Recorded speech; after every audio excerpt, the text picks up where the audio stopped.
inisyado ang unang batch ng Polytechnic University of the Philippines College Entrance Test o PUPCET dito sa PUP Main Campus, Santa Mesa, Manila. Ayon sa University Registrar na si Dr. Zenaida R. Sarmiento, tinatayang 22,120 examinees ang kumuha ngayon ng College Entrance Test sa PUP.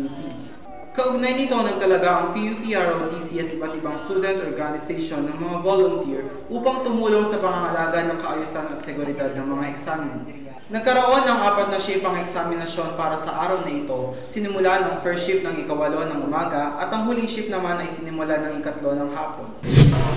Gaganapin naman ang second batch ng PUPCET sa February 2015. Charlie Puno, Observer.